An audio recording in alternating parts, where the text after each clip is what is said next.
Banyak orang menyatakan sains tidak ada hubungannya dengan nilai-nilai, atau sains tidak bisa melahirkan nilai-nilai. Misalnya nilai keadilan, nilai kesamarataan, atau juga nilai-nilai yang lebih fokus yaitu moralitas.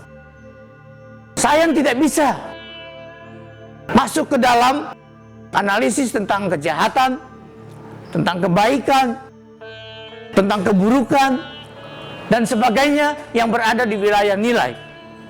Atau juga sains tidak bisa masuk ke dunia kesenian yang di dalamnya orang menghayati dan melihat dan meresapi nilai-nilai keindahan. Sesungguhnya itu adalah pandangan yang lama. Sudah terlalu lama orang menyebut atau menyatakan sains itu bergerak dalam bidang dasain, sesuatu yang empiris ada, yang bisa diobjektifikasi dan bisa dipantau dan bisa ditangkap oleh indera atau oleh instrumen-instrumen teknologis yang membantu penginderaan.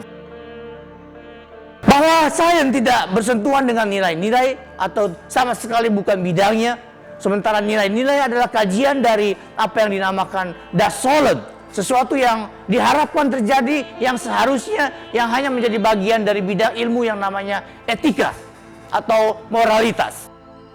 Banyak orang sekarang sudah menyatakan pemisahan sains dari nilai-nilai adalah suatu ilusi. Saya mau mengambil contoh. Misalnya di dalam bidang ilmu kedokteran atau medikasi, pengobatan, ilmu ini membuat dokter dan orang-orang yang bergerak di dalam bidang pemeliharaan kesehatan tahu suatu penyakit itu tidak baik untuk manusia karena menimbulkan penderitaan, karena menimbulkan tidak berfungsinya organ-organ tubuh dengan normal, dan ini bisa mengakibatkan penyakit yang makin parah dan di ujungnya berakhir dengan kematian.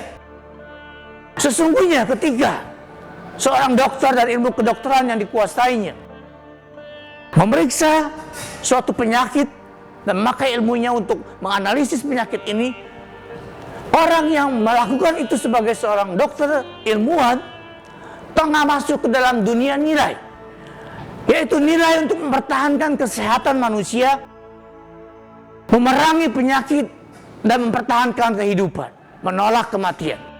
Ini adalah nilai. Sains bersentuhan langsung dengan nilai.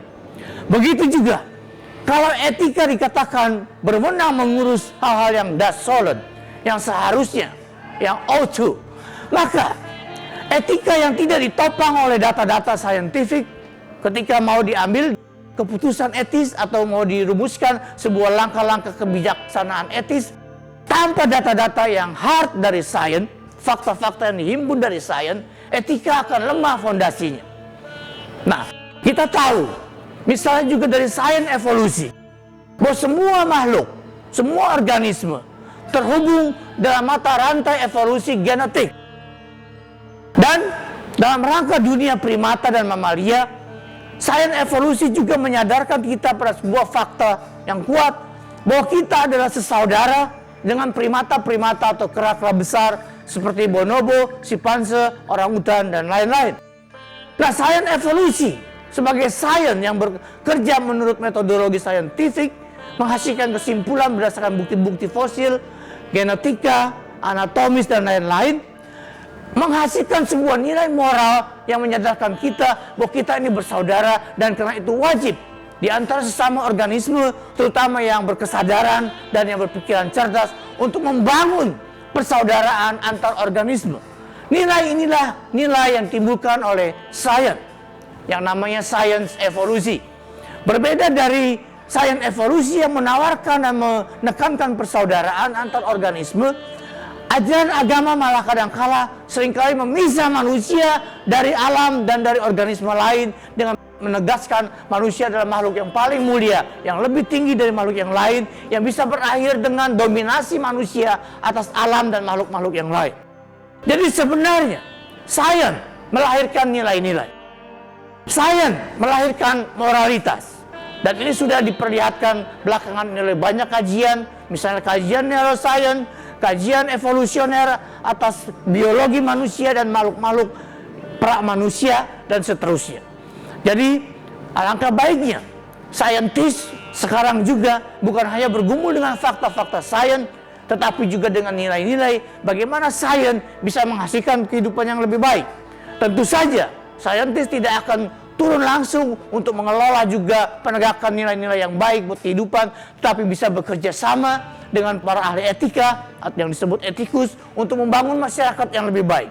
Dan di samping itu juga sains bisa melengkapi dengan data-data yang faktual dan keras terhadap setiap ilmu sosial lain ketika mereka menganalisis masyarakat. Jadi sebetulnya saintis dengan nilai-nilai moral sangat berdekatan dan bersama-sama menyatu dalam satu panggilan bersama untuk menjadi saintis yang berjiwa besar. Semakin seseorang berilmu tinggi, semakin seseorang berpengetahuan luas, semakin terdorong dia untuk hidup secara etis dan menjalankan nilai-nilai dan mewujudkan nilai-nilai yang makin membawa kebaikan untuk umat manusia. Sains mendukung nilai-nilai dan melahirkan nilai-nilai.